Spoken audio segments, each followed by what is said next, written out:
And what I try to do is to make a nice, beautiful tapered underbody. So what I do is I cut the polygon under an edge of 45 degrees, and then I just lay it on top of my hook, and I just start to wind till the end, and just make a nice tapered underbody like that. See? And all I want is a nice space for my thorax, so I can adjust it still a little bit like that.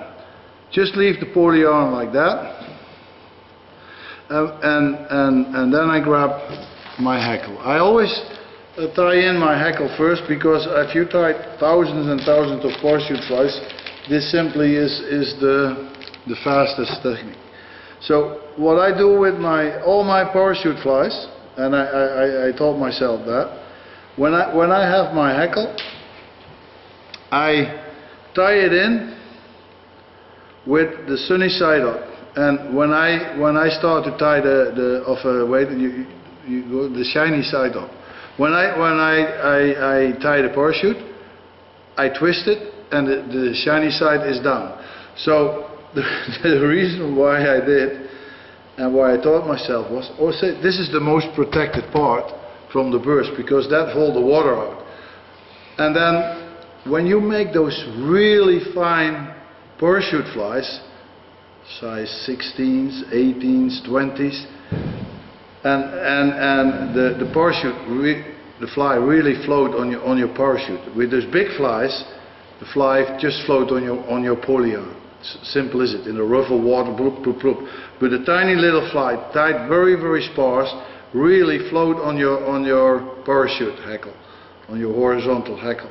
And then it holds better when and it's just an idea. And this is the same like somebody can in the casting, they can talk 2 hours how to hold the rod, you know. It's just somebody said, yeah, why you do it? That's my idea behind it. If you do the opposite, okay, fine. Yeah. Okay. You see, but that's why.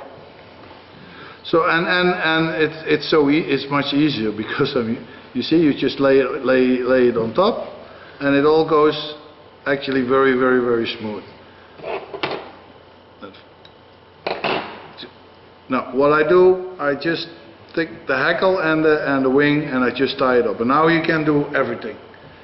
And what I actually do is tying a nymph, you know, just tying a nymph with body of whatever and a thorax, and then I set the parachute hackle on. Okay, so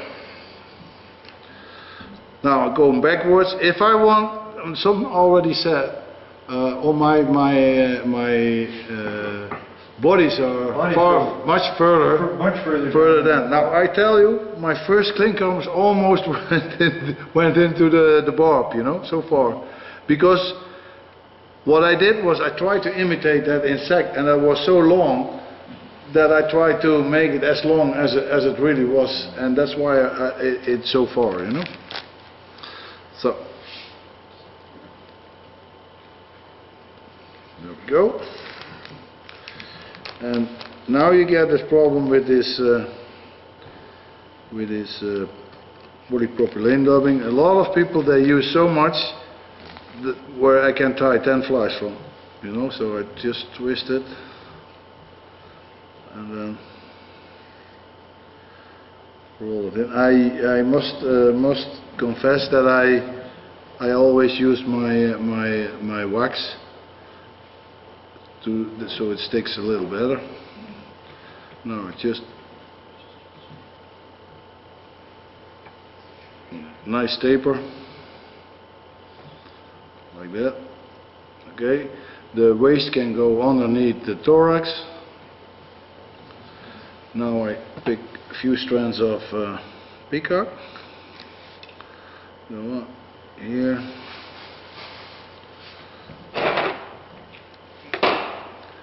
Tie it in the front and in the back.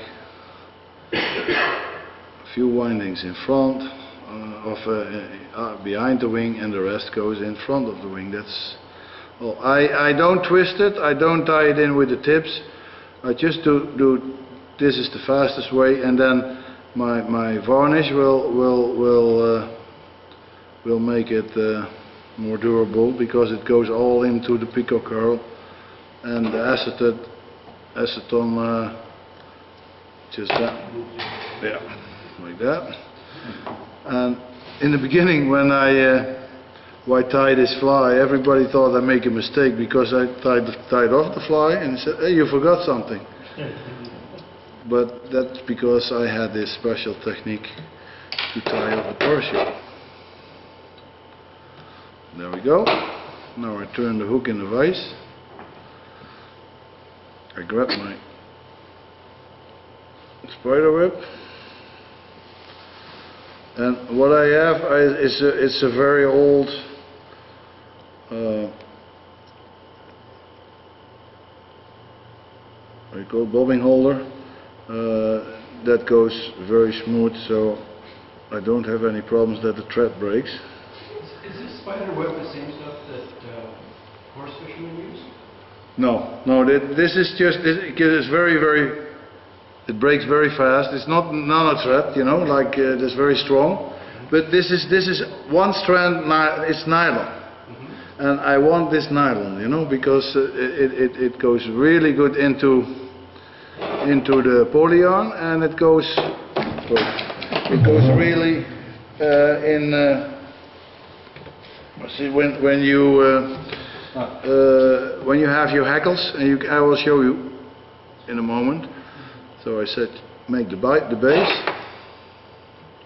Yeah, that's this, because you're not on your own share, you're not your own light, but it's just easy, and you fix it again, you know. The benefit of doing this trick is when the parachute goes off, I just take a new hackle. I just tie it in like this. I just take up the webbing, and I tie it in like this, and I do it then. So I always keep my klinkhamers where the parachute got loose, because in 1 minute I have a new hackle on it. You know, that's not a benefit of this trick. And then I start on top, and now I'm going to tell you some secrets. So there we go. Every turn goes underneath the other one, and because the quill goes thinner and thinner, you see, nothing. How many turns you should take? Well, what you do is you just follow all the fibers, and at once there is a situation that the hackle fibers don't want to follow anymore. They're going to change direction, and then you know, I'm just a little bit too far. You're going back again, and then you know this is the way it goes perfect, and that's the way it's just too far. And that can be 5 windings, it can be 7. Okay, and now we stop. So now you see what happened. What this power of this spider web. You see, I can keep on winding. Nothing happened. So I just tie it off, and then I made my own whip finisher that is specially made to tie off all these parachutes. You see, I can just tie it off, up like this, and then I cut down all the hackles fibers that pointed downwards. I grab my varnish applicator, and then I put it in here, squeeze the bottle, like that, and then you saw it? No, like this. Yes, sir. Do you know varnish applicator? Yeah, the little plastic Nobody bottle knows a varnish applicator. Yeah, there's a plastic bottle with a needle in it, and you squeeze it, and then the varnish gets out, and that's what I do. I just squeeze it on this side, in that side, and it just completely goes into the polyarn, goes into the wing, goes into into the pico curl, and I don't have them with me, but at home I have klinkhamers with got so many fish, the complete body is gone, but the parachute still on.